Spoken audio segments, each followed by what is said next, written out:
Welcome back to Therapists Uncut. My name is Alyssa Najera, licensed clinical social worker, and I am here with my co-host, Nikki Young, licensed marriage and family therapist. I am slurring today because I'm still sick.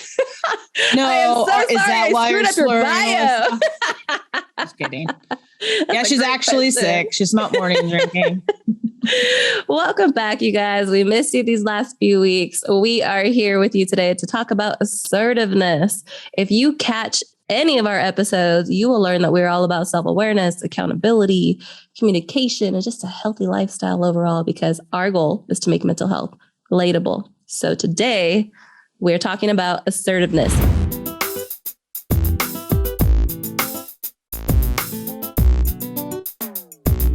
Welcome to the Therapists Uncut Podcast, where off-the-clock therapists who happen to be friends share their uncensored thoughts about real life. Join us weekly in spreading positivity and making mental health relatable through casual conversation, inspirational stories, and real talk with friends who happen to be therapists.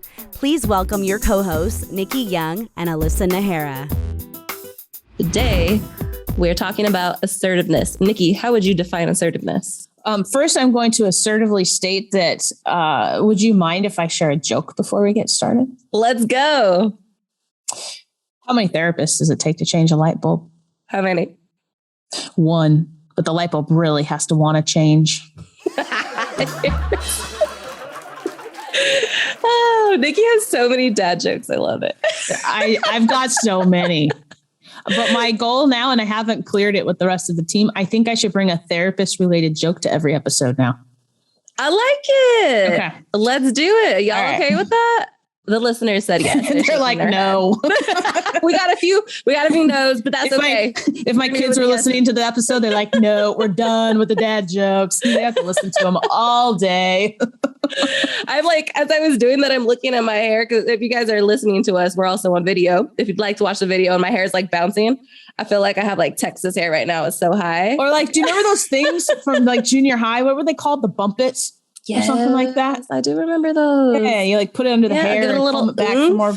Yeah. Yeah, I feel like Selena right now, except I just need a bustier and a stage, you know. If you guys don't know who Selena is, you're missing out. Google her, Selena Quintanilla. All right, back to assertiveness. I was just going to ask, what were we talking about again? So thank you. I appreciate that. You know what, guys? I feel like these last couple seasons we've gotten better and not squirreling, but sometimes we just hit it real hard. And you know, I kind of miss squirreling a little bit. It's just how we roll. Squirreling is a part of life. I think it should be anyways. Do you, not to give too much self-disclosure, Nikki, but do you have ADHD? Not diagnosed. Mine's not diagnosed either, but I'm fairly certain I have it, as I came to a conclusion in a session with somebody else who I was giving the survey to. I was like, oh, shit. I think my entire life, nobody has told me. I think that, and you know what, I got to a point, never had these concerns in school. So I think that's a big piece of it, right? Oftentimes it's going to get diagnosed in a school setting, and I don't have that aspect of it, but I don't know if it's that, or if I just have such a joyous zest for life that I really find, I just find squirrels very attractive. So I don't, I don't know. Well, we'll save all the ADHD talk for another episode. Back to assertiveness, y'all. Today, we're going to talk about what it is, what it means to you, how it can be beneficial for your life, because it can be, and barriers to why we are not assertive sometimes. Nikki, where do you want to start? Let's start with the listener's reaction to hearing the word assertive communication, because I think, again, because of our experiences in society and the messages that we get, that I think assertiveness can get a bad rap. Yes. We're back to the dramatic pauses. I know. Apparently, I cycle through things like a couple, I don't know, a few months ago, my thing was 100%. So everything I agreed with Alyssa, I'd be like 100%. And then Alyssa or Stacey and Anthony are in my ear going, stop saying that. And now apparently I'm like, dramatic pause. So who knows what's next? All right, we're back on. What were you saying, Nikki? Because I can't remember. I think that assertiveness gets a bad rap at times. And I think here's where we have to take different factors into account. I think that if you, and I'm going to get I think that if you are a white heterosexual CEO, assertiveness is welcomed. I think that if you are maybe not female. That. Yeah, exactly. I'm trying to think of all the examples. Anything but that. Exactly. That maybe it gets a bad rap, right? Or it can be seen as rude or demanding or authoritarian. And there's a differentiation to be made between authoritative and authoritarian. And we can go into a whole episode on that. One of them is asshole move, right? Like, don't be authoritarian. You're an asshole. And if you want more on how not to be an asshole, please listen to our previous episode, and you can find it anywhere on our website. There's an episode on that. Yeah. But to be assertive is not rude. To be assertive is not authoritarian. To be assertive is not an asshole move, right? But I think it's gotten a negative rap and a bad rap, and we associate some of those things with the idea. So it's not that. Alyssa, what is it? I would say, now I feel like I'm in that place where your kindergartner is like, what does jealousy mean? I don't know. When somebody's jealous? Like, so what is assertive other than when somebody's assertive? Look it up in the dictionary. Assertive equals assertive.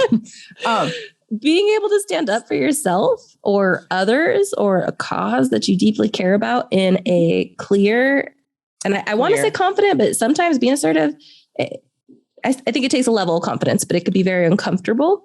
Exactly. But it's in like a controlled, professional, respectable manner. Clear and I think straightforward. Yeah. Right? To have, whether it be a need clarified, a desire clarified, just we can present ourselves in an assertive manner and never use words, right? So it can be nonverbals, but just to be very clear, straightforward, and assertive. We're struggling with this right now. If you guys can figure out a better way to define assertive, please let us know and tell us on our social media account. So I wonder if being assertive gets a bad rap because sometimes people interpret being assertive, or when they think they're being assertive, they're actually being really rude or demeaning. Or the person receiving it is like, why are you yelling at me? This is actually very aggressive and abrasive right now. This is not assertive. So let's talk about what it is and what it's not, and how somebody might work on their own assertiveness skills. I'm in it. Let's do it. I'm here for it. So it's not yelling at somebody. I would say that is probably not effective communication. It is. And I almost, do you remember the power pose? You work in more of a medical field in your role. Do they talk about the power pose at the hospital? All right. Well, I don't know. Are we talking like Grey's Anatomy power pose before they go into surgery where they're like, oh my gosh, yes. I think that is it. I'm a Grey's fan. And I feel like I just outed myself. Like that was my second coming out. I came out to my family and friends when I was like, I'm a lady lover. And I just came out as a Grey's Anatomy lover. Well, there you go. Congratulations, Nikki. This was a little bit more vulnerable. I'm just kidding. But I think you're right. Because I've heard the power pose come up, especially in the therapy room when we're working with like helping professionals. It's that like stance of shoulders back. Chest back. Out. Yes. Chest out. Because I don't even know because I don't know the research, but being able to just straightening your posture. Because I think so naturally, sometimes we slouch, or if we're not used to being assertive or voicing our own opinion, you might notice that when I talk, I'm actually going to get really quiet because I'm not comfortable in being assertive, or I am almost like slouching and like hiding in my turtle shell as I try to tell you how I'm feeling right now or what I need. Mm-hmm. So I think part of being assertive is also the physical piece that comes with it, which is being able to straighten your posture, speak clearly, assert your voice, but don't yell at people and demean them. It's a whole presentation, right? Yes. Which is what the nonverbals come into it. So I'm nerding out here. Mr. Webster, we're going to go to Mr. Webster here. Mr. Webster defines assertive as disposed to or characterized by bold or confident statements and behavior. So we talked about confident, right? And Alyssa hit the nail on the head there. And we've also talked about it's not just the verbal statements, it's also the nonverbal behavior. So everything that Alyssa just described is going to be how you portray assertiveness and confidence with your posture, with your body language. And the volume of your voice. I think that's important too. Mm-hmm. You know what? I'm going to give a little story. Can I give a little story? Yeah, give a story. So back in the day when I used to work for a government agency, I was involved in a multidisciplinary team. in this multidisciplinary team. There was lots of head people, like a representative from the substance abuse place and a representative from here and my supervisor and that supervisor's supervisor. And also sitting at this table was the judge. The judge, right? So here I am, this like fresh out of college newbie in social work. And I learned now, and I can understand what it is now. I personally have a difficult time asserting myself. It takes a lot of extra effort for me to be intentional. I learned that when I spoke, everybody at the table's body movement would go forward because they couldn't hear me speak and because I was speaking so low. Oh, what? My husband said I still do that. I'm still working through it, guys. It's a challenge. But those are some of the behaviors that might come up if you struggle with being assertive. It might come out like that. But you have to practice. So uncomfortable, but practice asserting yourself physically and with your words. So what are those uncomfortable feelings that arise in being assertive? Feelings or thoughts? My head goes to thoughts. Okay. I would say some of the thought blocking things that come up are you almost feel like you're responsible for how the other person feels. So you don't want to upset them. I think that's a big one. Potentially, like, again, the inconvenience. Like, I don't want to inconvenience you, but this is actually what I need. And you can practice assertiveness even when you're scheduling. Like, this is a small opportunity. I am available Monday and Tuesday on these dates. Can we do it on Friday? No, I just said I am available Monday and Tuesday on these dates. Whereas if we struggle with assertiveness, we might be like, oh, I have to move my day around. But yeah, I'll make it happen on Friday. And that's actually a perfect example of something that happens probably incredibly regularly for most people, right? You put out your desire, your need, your want, and the other person doesn't hear it or blows past it. And instead of assertively, confidently holding that line or boundary, it's backpedal. Okay, yes. Mm-hmm. Mm-hmm. What might be other things that are a barrier to somebody being assertive? Everything. Every childhood experience you've ever had. No, I'm just kidding. Totally, right? If you don't feel, I can't use this word, but confident, right? If you don't trust yourself, if you don't trust maybe your knowledge around something, it can be very hard to be assertive in that arena. Trauma, right? If we want to take more of a mental health perspective, if we have experienced trauma, that kind of could go twofold, right? I know that, and I know Alyssa does a lot more work with trauma than I do, but correct me if I'm wrong. Trauma can cause a fight or flight response. Somebody might become very assertive in response, or somebody could shut down and have significant difficulty asserting themselves. Or run. Literally, I need to get out of here and I need to run. And that's so true because there could be experiences that you experienced as a child, as a young adult in adult relationships that told you, if I try to assert myself in the ways of speaking up, disagreeing, voicing my needs, something bad is going to happen. Now, that's just really operating out of like the irrational part of our brain, because logically it's like, what? Nothing bad's going to happen if you tell them you're not available on Friday. But your body goes into this fight or flight mode where you become more reactive than controlled responses. And your body is telling you to prepare for this perceived threat of something bad will happen if I speak up. Mm-hmm. So I would say that's where the trauma piece comes into. And of course, if somebody experienced more severe trauma, because we love spectrums, I think trauma has a spectrum as well. Absolutely. And for someone who experienced more severe trauma, it can be very difficult to speak in front of somebody in a way that I'm like, assert yourself. I really can't think of any other words at this point. It's hard, right? It is. We're going to come up with some synonyms next time. But it can be because you're worried something bad will happen and you're worried that they're not going to like you. And maybe you struggle with disappointing people. You don't want anyone to be disappointed. Maybe there's a tendency to have people pleasing behaviors. You never want anybody to not like you. So I'm not going to push. I'm just going to roll with it. I think that a part of assertiveness, with assertiveness comes a willingness to acknowledge your own needs, right? Oh, for sure. And that's so hard. I think that it's easier for someone to assert themselves on somebody else's behalf. than on their own, right? Yes. So with assertiveness, I think comes this acknowledgement and recognition that I am worthy.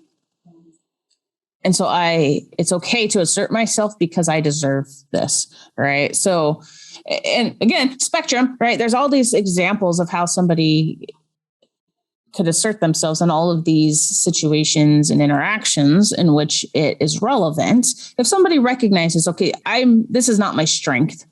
How can somebody start? Like, let's talk about that. You don't have to start with, let's not throw you into the deep end. And, I recognize I have this one relationship where I feel very taken advantage of. And I've never been able to assert myself in my life, but I'm going to go tackle this huge, right? Like, okay, let's get you some successes first, right? Let's start in some smaller areas. And I love Alyssa's example. Something as simple as I'm available on Monday and Tuesday between 10 and 5. Okay, how about Thursday at 6? No. I just said. Right. And there's a way to use respect. This doesn't mean you're going to be an asshole where you're not listening. Like, do you only give a shit about yourself? Right. No. But, I would love to be able to do that. Unfortunately, right now, my schedule is this. This is when I am available. If that works for you, great. If not, we'll have to look at other options. Absolutely. Another way that you can simply start practicing either with your kids or with a coworker whom you feel comfortable with is by practicing a 1, 2, 3 step that we've given previously in episodes. It's based out of nonviolent communication. And it's essentially step 1, state the observable fact. So when, fill it in with not your opinion, it has to be a fact. Step 2 is how I feel. So 1 or 2 feeling words, don't make it long. I felt unheard, or I felt confused. And 3 is what I need or a reasonable request. Now, these are simple steps, but when you put it into practice, it can be very difficult to be able to say how I felt, because sometimes as adults, we are really bad at using feeling words. So we have to get that vocabulary up and build that. And it's also really hard to recognize what I want or need. I could tell you everything I don't like and don't want and don't need, but it takes more effort to tell you what I need. So going back to that scheduling example, reasonable request, exactly what Nikki said. Unfortunately, I'm not available on Friday night, but I am available on these days. Can this work for you? If this does not work, let's take a look at next week. Small moments. Practicing with your kids, right? Like maybe their chores to do dishes. Hey, when you don't follow through on doing the dishes after dinner, I feel not seen. I feel not appreciated because I've cooked, this meal for you, for us, for our family. And what would really make me feel appreciated and valued is for you guys to do the dishes without me having to ask. Just like, you don't ask me to feed you every night. I just feed you. So Nikki, don't throw in that last part. But Nikki, we're therapists. We do this all the time, right? Training sessions, whatever. How hard or easy was it for you to give that example? This is a conversation in my household right now. Can you tell? It takes effort and intentionality and thought as you're working through that, right? You do, because it's a formula, right? And it's so easy to say, it's so easy to go down the rabbit hole of every other way that we could address the fact that the dishes are not done yet again, right? And you didn't clean this up, and you didn't do your homework, and now we're just like going in a very ineffective communication role. So it's a formula. I think you noticed, and that's what you called me out on. I had to stop and pause and make sure that I was. And I don't care how many times we do this. Like, I try to give examples either in session or in trainings, and I get stumped too. So guys, this isn't easy. It does take thought, but it is very effective if you can try to do it in writing. If you can try to practice again with somebody who is safe, maybe your partner, kids, I don't know, talk to your dog. Just do anything that will help you practice out loud. This is a really good skill to use if you are trying to practice being more assertive. Bam. I guess we'll end on that note. Bam. Yeah. Oh, that's the next thing, apparently. Bam. From 100% to dramatic pause to bam. Bam. Like, subscribe, share. If you are finding this podcast in any way beneficial for you, whether it's the entire series of what we offer or 1 or 2 episodes, we would love if you can share this. We want to make mental health relatable, especially given where the world is right now. We really feel like this could help. So please share. Put it out there. Let's make it a part of everyday conversation. Join our mission. Join our mission by sharing. And let us know how you like it. Give us a rating on Apple Podcasts, iHeartRadio. We're available basically everywhere podcasts are available. So thank you again for taking the time to join us and helping us make mental health relatable. We will see you guys on the next episode of Therapists Uncut. My name is Alyssa Najera, and this is Nikki Young, and we are out for today. Have a good one. Thank you for joining Therapists Uncut, a production of AMP Smart Business. To learn more about Therapists Uncut and stay up on upcoming episodes, please subscribe and follow us on social media. As a reminder, although the Therapists Uncut co-hosts are licensed therapists, they are not your therapists. This podcast is not intended to substitute professional mental health counseling. If you need professional therapy, please contact your local provider or primary care provider. Thanks for listening, and we'll see you on the next episode of Therapists Uncut.